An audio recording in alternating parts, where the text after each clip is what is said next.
Welcome to the Geek Easy, fellow geeks. Let's open a beverage of your choice. Because today I'm going to be reviewing Punchline, Volume 1. It does not show up here who it is published by. I mean, for the life of me, I cannot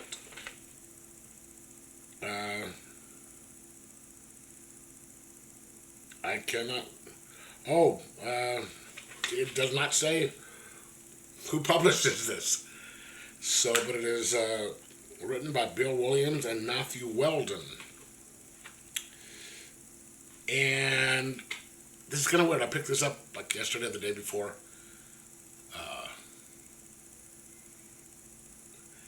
And I started reading it. I didn't open the first page when I bought it, but when I opened it to read it, I noticed that it is signed, which is kind of cool. I wouldn't have sold this if I was a signed copy of a book, if it was me, because it was at a used bookstore. But that's just me. Okay, so this book is kind of interesting. It is.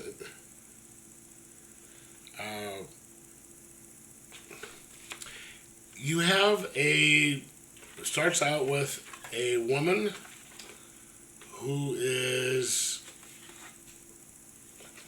gravely injured and she's in a graveyard. And I guess she's on the run from the people who attacked her. And she's texting somebody saying, hey, I'm not gonna make it.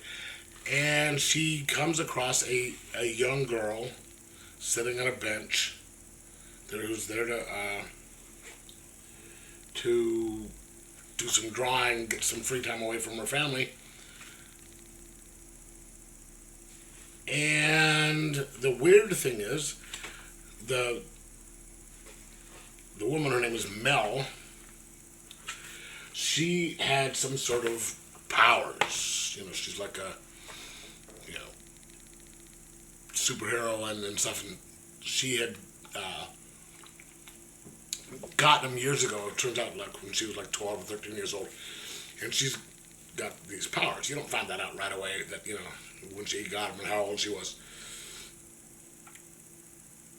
But if she kept on to them due to that injury, she was going to die. And somehow the younger girl wants to become a superhero. So they exchange blood, and it transfers the powers to Jessie, is her name. I think it's Jessie. And the cool thing is,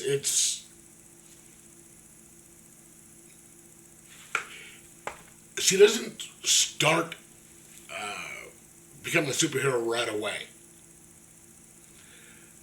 This is a more, the older woman, Mel, she's not even really sure that this girl is going to do well, but she's going to train her. So, meet me here at this such and such a date and time, and we'll do this and do this. And she slowly familiarizes her with a little bit of the powers, then, does a little bit of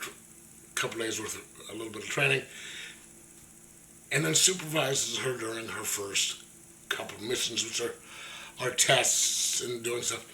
And it's really kind of neat to see the dynamic between the two, because you have the grizzled old veteran who excuse me, who's been doing this for a long time, and has her ways of doing things, and then the young one who really has no idea how to do things and is wanting to learn, but has this, kind of, I don't want to really say naive attitude towards things, but, she's, you don't kill, you don't do this, you don't do that, and the other one's like, that's not,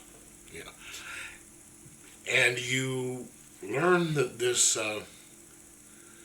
that Mel is not either lying or not telling the whole truth about certain things. There are things that you don't know about her, because it's most of this stuff is between the stuff that's going on between the two of them, and you rarely see. I mean, you see Mel with some people once, a bunch of other women who have powers, and they go out and do some drinking, but you never see Jesse with anybody else. Because it's just, they're not showing that part of their lives, which makes it kind of interesting, because you're like, whoa, you know what? Yeah.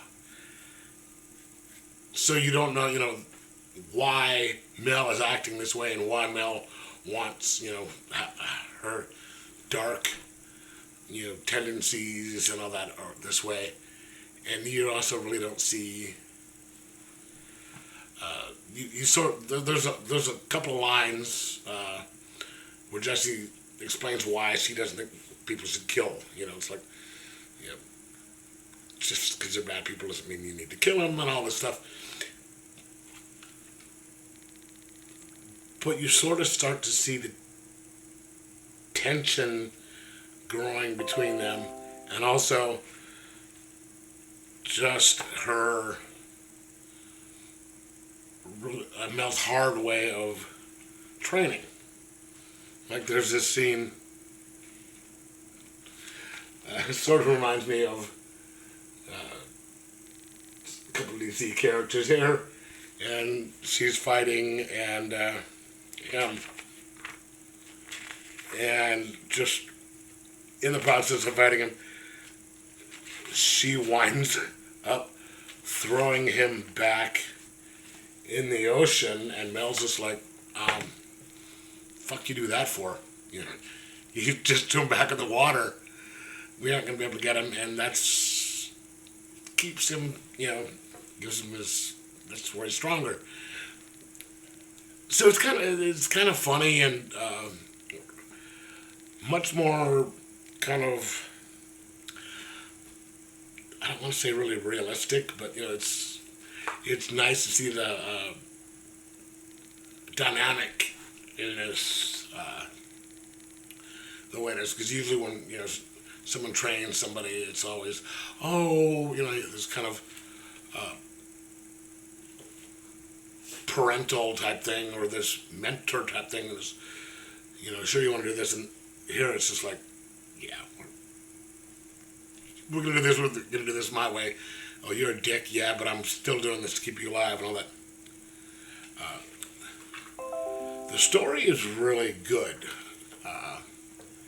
There's some jumps in there where you're like, wait, it seems like they skipped over some stuff, but it's not hard to follow. It keeps going on. And the art in here is really good.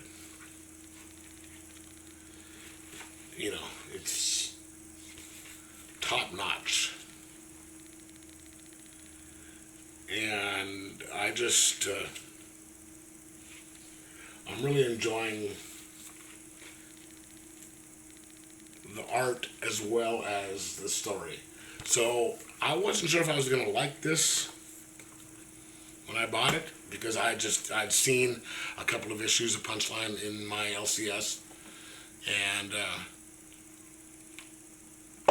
it's one of those things. I don't like trying to come into a new comic without like in the middle of things because you don't know what's going on.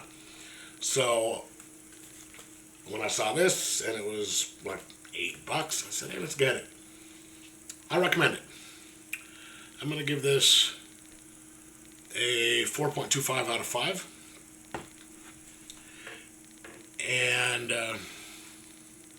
so yeah, this is a Punchline is a clever superhero tale about a new hero trying to learn how to do it. Between moments of putting the villains out of action, tension is steady building to an inevitable breaking point where something has to be done. Is Versima, the heroine in training, going to be good or just good enough? I'll find out eventually because I plan on reading the series as long as they keep doing it. That's by Billy Wingham. So, yeah, I recommend it. Like I said, 4.25 out of 5. Pick it up, read it, and even better if you could get a signed copy. But if you can't, just get a regular one. Anyway, let me know if you've read this. Like, subscribe, and most of all, enjoy your comics. Oh, by the way, Punchline, this came out in 2019. The Punchline from DC debuted in 2020.